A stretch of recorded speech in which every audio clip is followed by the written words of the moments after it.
Удивительно, насколько природа щедра и разнообразна. Иногда среди ее красивых растений можно встретить самые настоящие, уникальные шедевры, видом которых хочется любоваться бесконечно. Об одном таком цветке, который смело можно назвать редкой жемчужиной сада, я сегодня и хочу рассказать. Называется этот удивительно нежный и восхитительный многолетник сангвинария. К сожалению, этот очаровательный зимостойкий цветок пока еще мало кто выращивает в своем саду. Сангвинарию также не часто встретишь в продаже, хотя ее некоторые сорта можно найти в садовых магазинах, питомниках или у частных коллекционеров. Родиной этого многолетника считается Канада и северо-восток США. Сангвинария канадская – это неприхотливый почвопокровник, который появляется сразу же с таянием снега и зацветает в то время, когда сад еще выглядит скучным. С помощью этого неприхотливого растения легко украсить любую весеннюю клумбу. Друзья, если вы уже выращиваете этот многолетник в своем саду, поделитесь, пожалуйста, своим опытом. Я, как всегда, буду благодарна всем вашим советам, лайкам и комментариям. Не забудьте подписаться на наш канал, чтобы не пропускать выход новых видео. В период цветения эффектные белоснежные цветы сангвинарии особенно выделяются на фоне голой темной земли. Благодаря ей сад в это время оживает и преображается.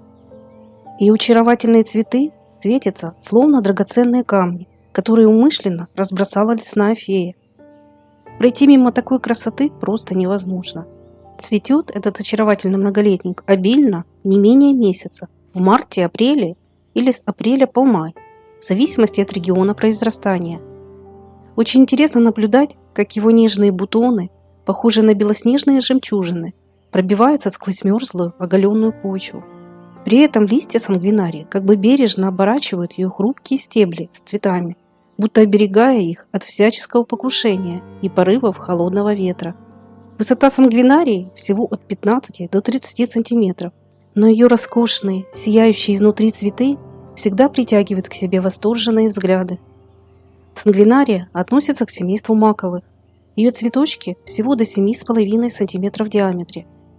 Но прелесть этого почвопокровника еще и в том, что он хорошо разрастается, образовывая со временем небольшие полянки из очаровательных первоцветов. Среди сангвинарии канадской есть несколько разновидностей с простыми и махровыми цветками. По внешнему виду они чем-то напоминают белые водяные лилии, только в миниатюре. Встречаются также не только белоснежные, но и с розовыми оттенками цветы. Невероятно красивые махровые сорта. К таким относятся сангвинария Фло Плена. У сортовой махровой сангвинарии в каждом цветке может насчитываться до 70 лепестков. Пожалуй, единственный их недостаток в том, что они не имеют запаха, но, как по мне, это не столь важно. Вслед за цветением распускаются листья. Они интересной светло-зеленой окраски, с серо-голубым покрытием и рельефным рисунком в виде прожилок. Их форма округлая и резная. Пышные листовые розетки сангвинарии выглядят декоративно даже без наличия ее эффектных цветов. Однако надо иметь в виду, что в середине лета этот почвопокровник прекращает свою вегетацию. Его листики начнут отмирать, а место посадки постепенно оголяться. Поэтому спланируйте высадку сангвинарии так, чтобы к этому времени ее прикрыли рядом растущие соседи по клумбе.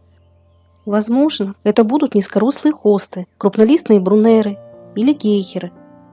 Цветы сангвинарии также будут красиво сочетаться со многими садовыми первоцветами, например, синей хианодоксой, мышиными гиацинтами и другими. Этот очаровательный и с виду нежный цветок поражает не только своей редкой красотой, но и выносливостью. Удивительно, но сангвинария способна выдерживать морозы до минус 40 градусов, причем даже без снежного покрова и укрытия. Она также крайне редко поражается болезнями и вредителями. В общем, это довольно неприхотливый и живучий цветок, который еще и хорошо разрастается благодаря своему корневищу. Несмотря на свои скромные размеры, этот многолетник имеет мощный, разветвленный корень толщиной до 2 см. Кстати, если его повредить, из него станет выделяться оранжево-красный сок, который североамериканские индейцы использовали как краситель для боевой и ритуальной раскраски тела. Сангвинария совершенно неприхотлива в уходе. Она легко приспосабливается и успешно растет на разных участках. хотя предпочитает влажный, питательный и рыхлый грунт с кислотностью от 5 до 7 pH. Она любит расти в полутенистых местах. Если выбирать для нее место, то ее лучше высаживать под кронами лиственных деревьев и кустарников, где обычно всегда рыхлый и питательный грунт с хорошей влого- и воздухопроницаемостью. А вот где ей точно не понравится, это на болотистых, переувлажненных и кислых почвах. Кстати, в полутени ее цветение будет дольше, нежели на открытых солнечных участках. Прелесть этого первоцвета в том, что он красиво и обильно цветет даже в тенистых местах. Именно поэтому его часто высаживают под высокими деревьями для декорирования приствольных кругов. Нежные, ослепительно-белые цветы сангвинарии не только украсят тенистый сад, но и слегка осветлят и визуально расширят территорию. Кстати, этот выносливый многолетник без пересадки может расти на одном месте не менее 30 лет. Вот такая она с виду нежная, но по характеру стойкая и живучая сангвинария. Но и у такого растения есть свои особенности. Сангвинария не любит, когда повреждают ее корневище. Поэтому при высадке этого растения всегда это учитывайте. Также нельзя глубоко рыхлить место посадки этого многолетника, дабы не повредить его поверхностно расположенный корень. При особо серьезных повреждениях сангвинария со временем может даже погибнуть. Еще один совет. При покупке растения всегда обращайте внимание на то, в каком состоянии его корневище. Оно должно быть здоровым и без признаков повреждений. После посадки молодые деленки в первое время придется притенять и вовремя поливать. Также не лишним будет замульчировать место посадки, так как их поверхностно расположенные корни не выносят длительного пересыхания почвы. После, когда растения хорошо укоренятся и приживутся, подобный уход уже будет не нужен. Сангвинария способна самостоятельно запасать влагу в своих толстых корнях. Этот почвопокровник можно легко размножить с помощью деления взрослых растений, а именно их длинного корневища. Важно, чтобы на отдельном отрезке длинного корня присутствовали ростовые почки, из которых и начнут развиваться молодые растения.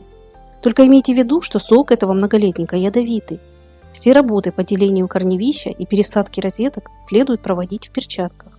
Сангвинарию также можно размножить посевом семян на рассаду. Если вы не хотите выкапывать и делить свою сангвинарию, можно собрать и посеять ее из семена. Однако высевать их придется сразу же, то есть непосредственно после сбора.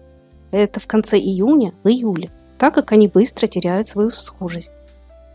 Я уверена, что высадив в свой сад сангвинарию, вы влюбитесь в нее уже с первым цветением. Такую редкую и неприхотливую красоту стоит иметь в своей цветочной коллекции. Сангвинария будет удачно сочетаться со многими весенне цветущими многолетниками. Ее нежные цветы составят отличную компанию синим мускариком, яркой купальнице, морозником, пролеском, пушкинием, ветреницам, печеночницам и многим вечно зеленым растениям. Очаровательное белоснежное цветение сангвинария будет уместно в любой цветочной композиции. Если вы посадите на своем участке этот неприхотливый почвопокровник, он вас точно не разочарует. Но, к сожалению, сангвинария сегодня пока еще редко встречается в наших садах. Однако будьте уверены, если вам все-таки удастся ее приобрести и размножить, очаровательные полянки этого первоцвета привлекут не только ваше внимание, но и очаруют всех ваших гостей и соседей. А если для вас это видео было хоть немного полезным, не забудьте, пожалуйста, поставить лайк, и до новых встреч на нашем канале.